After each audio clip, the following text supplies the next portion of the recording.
Hey, what up everybody? This is Stevie Breach coming to you. I think everybody knows from watching the channel that basically I've been doing some Royal Rumble reviews starting way back in the day with 1989, building my way up at, I think I got to the point of 1994.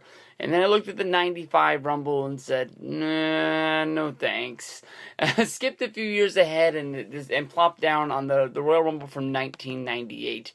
This was a Rumble that came to you live on pay-per-view from the San Jose Arena in San Jose, California. This, of course, would be Mike Tyson sitting up in one of the luxury boxes with Shane McMahon and Vince McMahon watching the show as it counted down. This would be the all-time height of Stone Cold Steve Austin frenzy.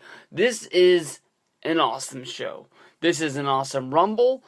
This is one that, honestly, when the Rumble was over, I sat here and I was like, well, the Rumble wasn't that long. I could rewind it and watch it again. This is probably one of the most fun shows I've watched on the WWE Network in a long while. I definitely tell everybody to go out of your way to make sure you go and check this out. Much like a lot of the Rumbles, even though by this point, a lot of the guys that are working a regular match, they're going to be involved in the Royal Rumble match as well.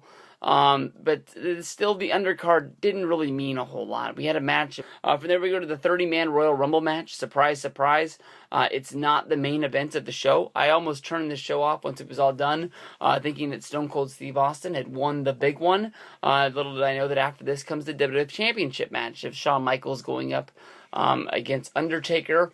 This match starts out with Cactus Jack and Chainsaw Charlie drawing number 1 and number 2. From there, they really have a hardcore battle. They really bring it to this, starting off the Royal Rumble in the right way. It would be the first of the many appearances of Mick Foley in this match. Tom Brady, Sylvester Sincere, I believe is what most people remember him as. Tom Brady, sort of a real jobber in WWE. He comes out at number 3. He lasts a matter of about 10 seconds in this match.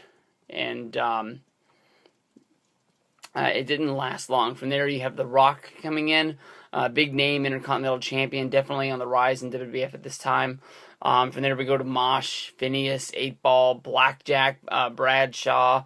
One of the big drawing powers of this was, it's not like the next year at 99, there wasn't a bounty on Stone Cold Steve Austin's head, but definitely everybody knew he was the guy that everybody was gunning for to make sure. We saw during the pre-show and we saw during the show the Nation of Domination. We saw the Sons of Anarchy, the biker dudes.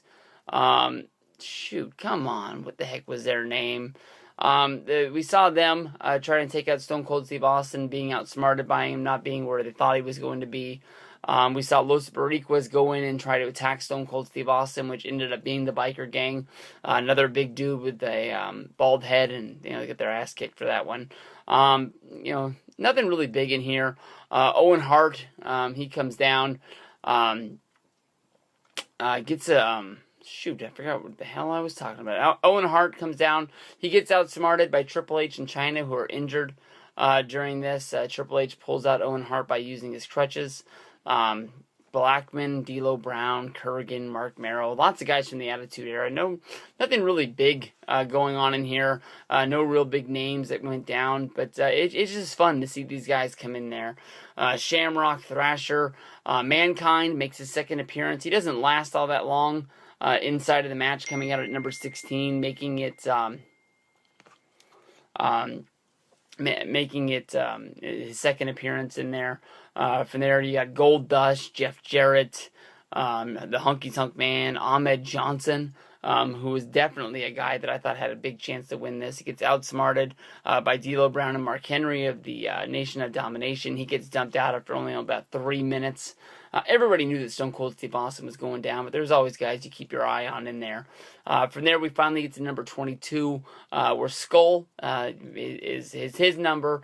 Basically, at the time, everybody's thinking that Stone Cold Steve Austin is eliminated because he doesn't come out. Everybody thinks that there's a rumor going around that Ken Shamrock had attacked Stone Cold Steve Austin in the back, making him physically unable to compete.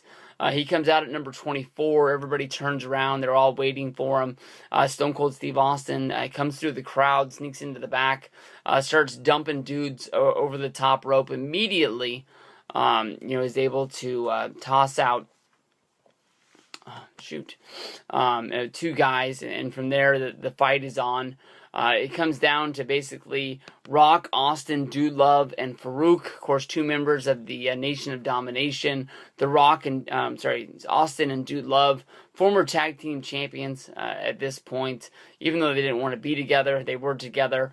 They're all fighting before Austin finally goes over. Austin's able to dump Dude Love, surprisingly turning on him. From there, it comes down to Austin wrestling against The Rock for the sole winner of the Royal Rumble. Austin goes to eliminate The Rock, who basically skins the cat, who comes back in only to meet a stunner and then to be tossed over the top rope. Stone Cold Steve Austin, non-surprisingly, your big Royal Rumble winner. From there,